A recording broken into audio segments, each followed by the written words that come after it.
नमस्कार, स्वागत है आपका सत्यहिंदी.com पर। मैं हूं नीलू व्यास और एक बार आपके साथ फिर से जुड़ रही हूं आपके पसंदीदा कार्यक्रम आज का एजेंडा को लेकर। अक्सर हम बात करते हैं कि अगर किसी को सत्ता के करीब रहना आता है, अगर किसी को सत्ता के प्रति नतमस्तक होना आता है और अपने पॉलिटिकल बॉसेस की हाँ में हाँ मिलाना आता है, तो फिर उस शख्स की तरक्की पक्की है और कोई भी ताकत ऐसे शख्स की तरक्की को नहीं रोक सकता। ये सत्ता में भी होता है, अधिकारियों के साथ होता है जब उनके प्रमोशंस की बात आती है। और हमारे सामने जीता जागता एग्जाम्पल, जो कि एक बहुत ही विवादास्पद शख्सियत है, उसको दिल्ली पुलिस का कमिश्नर बनाया गया है। जी हाँ, मैं बात कर रही हूँ पूर्व स्पेशल डायरेक्टर जो सीबीआई के रह चुके हैं, राकेश अस्थाना। उनकी मंगलवार देर रात उनको दिल्ली पुलिस का कमिश्नर बनाया गया। उनकी नियुक्ति पुलिस कमिश्नर के पद के लिए हुई है। और जब से नियुक्ति हुई है, इस नियुक्ति को लेकर तमाम विवाद खड़े हो गए हैं। कांग्रेस ने सबसे पहले इस पर सवाल खड़ा किया कि आखिर क्या कारण था कि राकेश अस्थाना को ही दिल्ली पुलिस का कमिश्नर बनाया गया। क्या वो किसी स्पेशल मिशन के तहत दिल्ली में भेजे गए हैं? इसके अलावा पवन खेड़ा ने भी बुधवार को प्रेस कॉन्फ्रेंस की थी और उन्होंने कहा था कि आखिर प्रधानमंत्री नरेंद्र मोदी और अमित शाह के खिलाफ ऐसी कौन सी चीज है जो राकेश अस्थाना को पता है। और इसके अलावा जो एक बहुत ही महत्वपूर्ण पॉइंट पवन खेड़ा ने खड़ा किया, उन्होंने ये कहा कि पेगासस की जो लिस्ट जारी हुई थी, जो जासूसी की लिस्ट थी, उसमें राकेश अस्थाना का नाम था और उस लिस्ट के जारी होने के बाद राकेश अस्थाना की नियुक्ति पुलिस कमिश्नर के पद के लिए की गई है। तो क्या इसके लिए उन्हें कोई लाभ दिया गया है? लेकिन ये सवाल कांग्रेस ने खड़े किए थे और कांग्रेस के बाद जब सवाल कांग्रेस ने खड़े किए, उसके बाद इस नियुक्ति को लेकर विवाद और गहराता जा रहा है, क्योंकि आज दिल्ली विधानसभा ने उनका मॉनसून सत्र शुरू हुआ है और आज एक शॉर्ट ड्यूरेशन डिस्कशन के तहत एक प्रस्ताव पारित किया है दिल्ली विधानसभा में, जिसमें यह कहा गया है कि राकेश अस्थाना की जो नियुक्ति है वो अवैध है और सुप्रीम कोर्ट के 2019 के फैसले के खिलाफ है और जो इनका नियुक्ति प्रस्ताव है उसे गृह मंत्रालय वापस ले। एक बहुत ही एम्बिशियस डिमांड है आम आदमी पार्टी की। उन्होंने कहा है कि ये जो अपॉइंटमेंट है राकेश अस्थाना का बिल्कुल इलीगल है और 2019 में सुप्रीम कोर्ट का एक फैसला आया था जिसमें ये कहा गया था कि अगर किसी भी अधिकारी के रिटायरमेंट में 6 महीने से कम का वक्त है तो उसे किसी भी प्रमुख पोस्ट के लिए नियुक्त ना किया जाए। प्रकाश सिंह के मामले में सुप्रीम कोर्ट ने 2019 में यह फैसला सुनाया था और इसी फैसले के तहत आपको बता दें कि राकेश अस्थाना सीबीआई प्रमुख की दौड़ में भी थे, लेकिन जस्टिस एनवी रमन्ना ने इसको लेकर ऑब्जेक्शन उठाया। उन्होंने कहा कि नहीं, सुप्रीम कोर्ट का फैसला कहता है कि अगर जिसका रिटायरमेंट जल्दी होना है तो उसको आप किसी भी प्रमुख पोस्ट के लिए नहीं कर सकते और इसीलिए यही वजह थी कि राकेश अस्थाना का नाम सीबीआई डायरेक्टर की लिस्ट से बाहर हो गया। लेकिन आपको बता दें कि राकेश अस्थाना अभी बीएसएफ के डीजी थे और बीएसएफ के पदभार को संभाल रहे थे और उनका जो रिटायरमेंट था वो अभी 31 जुलाई को था, यानी कि रिटायरमेंट के ठीक 3 दिन पहले उनकी नियुक्ति होती है बतौर दिल्ली पुलिस कमिश्नर। अब जो सवाल आम आदमी पार्टी ने खड़े किए हैं आज उनको मैं आपके सामने रखना चाहती हूं। आम आदमी पार्टी में जो विधानसभा में जो प्रस्ताव पारित किया उसमें ये कहा है कि जो राकेश अस्थाना की नियुक्ति है वो संविधान के खिलाफ है और इस प्रस्ताव को वापस लिया जाए। और आम आदमी पार्टी के जो एमएलए हैं बुराड़ी के संजीव झा, उन्होंने कहा है कि ये नियुक्ति अवैध है और 2019 के फैसले का उन्होंने हवाला दिया और कहा कि ये उसका उल्लंघन है। तो ये तमाम बातों को उन्होंने कहा। और अब आपको यहाँ पर बता दें कि राकेश अस्थाना 1984 बैच के गुजरात काडर के आईपीएस ऑफिसर हैं और सीबीआई प्रमुख के दौड़ में भी थे, जैसा मैंने आपको बताया, लेकिन एससी के फैसले से उस दौड़ से वो बाहर हो गए। लेकिन जब ये प्रस्ताव के ऊपर बहस चल रही थी तो दिल्ली के जो स्वास्थ्य मंत्री हैं सत्येंद्र जैन, उन्होंने क्या कहा आपको बताती हूं। सत्येंद्र जैन का ये कहना था कि अभी तक दिल्ली पुलिस कमिश्नर की पद पर जो भी रहा है, तो क्या बीजेपी इस नियुक्ति से ये बताना चाह रही है कि अभी तक इस पद के लिए जितने भी अधिकारी थे वो नाकारा थे, निकम्मे थे, और पिछले 7 सालों में पहली बार एक ऐसा पुलिस कमिश्नर आया है जो कि दिल्ली को अच्छे से संभालेगा। इस बात को सत्येंद्र जैन ने कहा है। उसके बाद मॉडल टाउन सीट के एक विधायक है अखिलेश पति त्रिपाठी, तो उन्होंने कहा है और बिल्कुल साफ शब्दों में उन्होंने विधानसभा के अंदर कहा कि किस मिशन के तहत अस्थाना को कमिश्नर बनाया गया। इनका चरित्र पूरा दागदार है। नौकरी के दौरान इनका पूरा जीवन एक ही पार्टी के लिए समर्पित था, तो एक ऐसे अधिकारी को आप पुलिस कमिश्नर के पद पर कैसे नियुक्त कर सकते हैं। संजय जी, आपका बहुत बहुत स्वागत है सत्यहिंदी.com पर।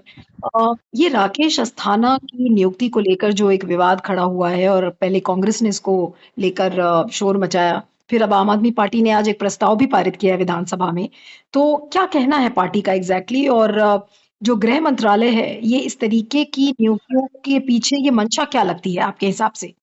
देखिए, मुझे लगता है कि कुछ ऐसी घटनाएं होती हैं जिसमें कहने का कुछ रहता ही नहीं, सब कुछ सर्वविदित होता है। राकेश अस्थाना कितना विवादित व्यक्ति है ये किसी को बताने की जरूरत नहीं है।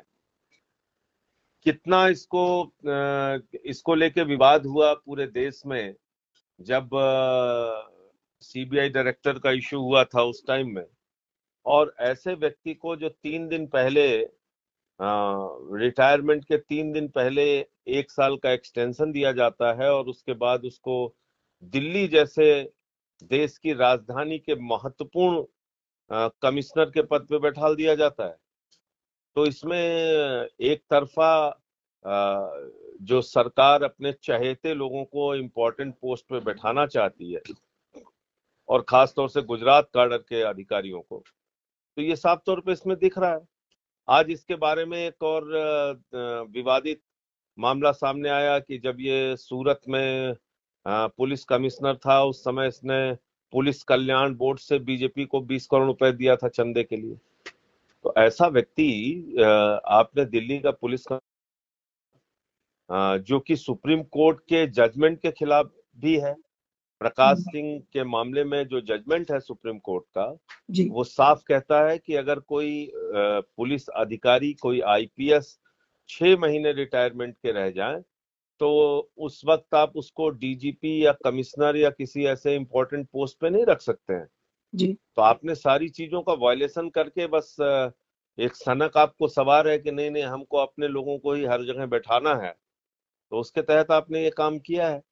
लेकिन संजय जी, जो इस सरकार का एक रवैया है और बहुत ही दुर्भाग्यपूर्ण रवैया हम देखते आ रहे हैं कि ना इनमें संवैधानिक नैतिकता का कोई अंश बीजेपी की सरकार में दिखता है। अभी जैसे जस्टिस अरुण मिश्रा को लेकर जब नियुक्ति हुई थी, तो तमाम विवाद के घेरे में वो भी थे, लेकिन उनकी नियुक्ति हुई और किसी ने ये नहीं कहा कि उनको ना नियुक्त किया जाए। अब राकेश अस्थाना के केस में भी कुछ ऐसी चीजें आ रही हैं, और यहाँ तो दिल्ली सरकार ने बिल्कुल मांग की है कि उनके नियुक्ति ऑर्डर को वापस लिया जाए। आपको लगता है कि किसी एक ऑब्जेक्टिव से अगर गृह मंत्रालय उनको यहाँ पे दिल्ली में बिठाना चाह रहा है, तो वो ये नियुक्ति ऑर्डर वापस लेगा और शोर मचाने का कोई फायदा होगा? देखिए, ऐसा है कि ये केंद्र सरकार का रवैया रहा है काम करने का। अपने लोगों को बिठाओ, फिर उनसे जासूसी कराओ, फिर उनसे विधायकों की खरीद फरोख्त कराओ, फिर उनसे मुकदमे लिखवाओ। तो ये इस सरकार का पूरा 24/7 एक ही काम है। इनको देश की तरक्की विकास से कोई लेना देना नहीं है कि कैसे दिल्ली की एक सरकार को अस्थिर किया जाए। तो मुझे तो लगता है कि इस व्यक्ति को जो यहाँ पे लाया गया है सीपी के तौर पे, तो वो इसके पीछे मंशा यही है कि दिल्ली की सरकार को अस्थिर करो, दिल्ली के विधायकों को तंग करो, जैसा पहले होता रहा है। जी। तो अब तो हो संजय जी, सकता है बीच में इनके हिसाब से अधिकारियों ने काम ना किया हो, तो इन्होंने कहा हो कि अपने किसी बिल्कुल चहेते व्यक्ति को बैठा दो यहाँ पे। तो अब अगर इनकी नियुक्ति को वापस नहीं लिया जाता, तो आम आदमी पार्टी अब इसका कैसे पुरजोर देखिए, तरीके से विरोध अपोजिशन में करेगी? हमारे अधिकार सिर्फ आवाज उठाने के हैं, हंगामा करने के हैं। तो मुझे लगता है कि हम अपना काम करेंगे, बाकी सरकार की मर्जी है, उनकी उनकी तानाशाही है, वो जो चाहे वो करें। अब आपको बता दें कि राकेश अस्थाना मोदी जी के बहुत करीबी माने जाते हैं और शायद यही वजह है कि इसी वजह से उन्हें स्पेशल सीबीआई का डायरेक्टर बनाया गया था। और उस समय भी वो बड़े नीतिगत और जितने भी बड़े फैसले होते थे वो लेते थे। लेकिन जब आलोक वर्मा जो समय के सीबीआई डायरेक्टर हैं उनसे उनकी अनबन हो गई, तब काफी बीजेपी की किरकिरी हुई, क्योंकि ये दोनों को पद से हटाया गया, आलोक वर्मा को और राकेश अस्थाना को, और ये मामला सुप्रीम कोर्ट में पहुंच गया। और तो यहां पर सवाल, कुछ जो बड़े सवाल खड़े हो रहे हैं कि आखिर राकेश अस्थाना को दिल्ली पुलिस के कमिश्नर के पद पर क्यों नियुक्त कर दिया गया। संजय बेनीवाल और सत्येंद्र गर्ग, दिल्ली पुलिस, अगर आप सीनियरिटी की लिस्ट में देखें तो ये दो ऐसे सीनियर ऑफिसर्स थे जिनको पुलिस कमिश्नर बनाया गया, लेकिन इनकी सीनियरिटी को नजरअंदाज किया गया और इन्हें नहीं बनाया गया। तो जो सारे लोग सवाल यहां पर खड़े कर रहे हैं कि क्या कोई दूसरा अधिकारी नहीं था, कि राकेश अस्थाना को गुजरात काडर के वो भी ऑफिसर दिल्ली के ऊपर इनको थोपा क्यों जा रहा है। और उससे भी जो बड़ा सवाल है कि क्या राकेश अस्थाना दिल्ली की क्राइम सीन को, दिल्ली की ज्योग्राफी को, क्या वो इतनी अच्छी तरीके से जानते हैं कि वो दिल्ली पुलिस के कमिश्नर के पद के साथ वो न्याय कर पाएंगे। ये तमाम सवाल यहां पर उठ रहे हैं। लेकिन इससे जो बड़ा एक लोकतांत्रिक सवाल है, क्योंकि दिल्ली पुलिस गृह मंत्रालय के अधीन है, और इसलिए यहां पर सवाल खड़े हो रहे हैं कि क्या अमित शाह किसी खास मकसद से राकेश अस्थाना को, और सिर्फ अमित शाह ही नहीं, क्या प्रधानमंत्री नरेंद्र मोदी और अमित शाह किसी खास मकसद से राकेश अस्थाना को दिल्ली लेकर आए हैं। आम आदमी पार्टी के अगर आप नेताओं से बात करिए तो उनका यह कहना है कि अब आम आदमी पार्टी के लोगों का जीना दूभर कर देंगे राकेश अस्थाना जी, और उनको इस पद पर इसीलिए बिठाया गया है ताकि आम आदमी पार्टी के एमएलएज को दबाया जा सके, उनको चुप कराया जा सके, और इसी मकसद से वो लाए गए हैं। बहुत सारे लोग ये कह रहे हैं क्योंकि दिल्ली जो दंगे हुए थे पिछले साल, उत्तर पूर्वी जो दिल्ली में जो दंगे हुए थे, उसमें बीजेपी के ऊपर बहुत सारे सवाल खड़े हुए हैं। और अगर आपको ध्यान हो, कल जब वो चार्ज ले रहे थे, जब पदभार संभाल रहे थे राकेश अस्थाना, तो उन्होंने दिल्ली दंगों का एक स्पेशल मेंशन भी किया था। तो क्या दिल्ली दंगे में जो बीजेपी की जो त्रुटियां हैं, उन गलतियों को क्या राकेश अस्थाना सुधारने आए हैं? तो ये सारे अभी स्पेक्यूलेशन में है सवाल, लेकिन इसको लेकर बहुत सारे सवाल खड़े हो रहे हैं जिसका लोग जवाब मांगना चाहते हैं। और दिल्ली विधानसभा में जो आज प्रस्ताव पारित किया गया है उसमें ये कहा गया है कि उनकी नियुक्ति को वापस लिया जाए। लेकिन क्या गृह मंत्रालय ऐसा करेगा?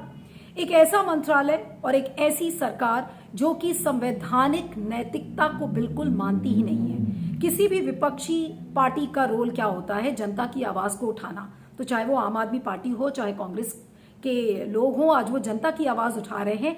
लेकिन जो सरकार विपक्ष की आवाज को सुनती ही नहीं है, उस सरकार को आप क्या कहेंगे? उस सरकार के लिए एक शब्द है कि वो तानाशाह सरकार है। वो अपने ही टर्म्स और कंडीशंस पर प्रशासन को चलाती है। और राकेश अस्थाना की नियुक्ति दिल्ली पुलिस कमिश्नर के पद पर, ये इसका जीता जागता एग्जाम्पल है कि सत्ता के अगर आप करीब हैं, सत्ता के लिए अगर आप नतमस्तक हैं, तो आपकी तरक्की कोई भी नहीं रोक सकता। लेकिन हाँ, आपको सिर्फ एक काम करना होगा कि सरकार की हाँ में हाँ मिलानी पड़ेगी। अब आपको बता दें कि आम आदमी पार्टी के गुलाब सिंह एक एमएलए हैं, उन्होंने क्या कहा? उन्होंने भी यही कुछ कहा। उन्होंने कहा कि दिल्ली में आम आदमी पार्टी की आवाज को कुचलने के लिए राकेश अस्थाना को लाया गया है। और राकेश अस्थाना गुजरात काडर के वो अफसर हैं जो कि बीजेपी के लिए चंदा इकट्ठा करते थे, और जो प्रधानमंत्री नरेंद्र मोदी और अमित शाह की जितनी भी काली करतूतें थी गुजरात में, उस पर पर्दा ढांकने का काम राकेश अस्थाना ने किया है। तो क्या इसी बात का तोहफा आज राकेश अस्थाना को मिला है? सारी चीजों को ताक पर रख दिया गया है। Seniority, merits, constitutional morality, protocols, इन चीजों के शायद आज की सरकार में कोई भी मायने नहीं है। उसी तरीके से जब जस्टिस अरुण मिश्रा को जब एनएचआरसी का चेयरमैन बनाया गया था, तो तमाम विवादों को लेकर सवाल खड़े हुए थे। लेकिन क्या हुआ? जस्टिस अरुण मिश्रा को एनएचआरसी का चेयरपर्सन बनाया गया, सरकार ने उनकी नहीं सुनी। तो ठीक इसी तरह अब तानाशाह सरकार राकेश अस्थाना को राजधानी दिल्ली में काबिज कर चुकी है। और अब आगे आगे देखिए होता है क्या। लेकिन बड़ा सवाल, क्या अमित शाह विपक्ष की आवाज को सुन रहे हैं? क्या प्रधानमंत्री नरेंद्र मोदी विपक्ष की जो आवाजें तेज हो रही हैं और जो संवैधानिकता, सुप्रीम कोर्ट के फैसलों का उल्लंघन बिल्कुल ओपनली हो रहा है, क्या इन चीजों की अनदेखी कर रही है मोदी सरकार? ये सारे बड़े सवाल आपके सामने हैं। आपका इस पर क्या फीडबैक है जरूर बताइएगा। मेरा ट्विटर हैंडल है @नीलू317 और दूसरा ट्विटर हैंडल है @नीलूऑनदमूव। तो देखते रहिएगा आज का एजेंडा और बने रहिएगा सत्य हिंदी पर। Thank you so much. सत्य हिंदी का ऐप डाउनलोड करें गूगल प्ले स्टोर पर।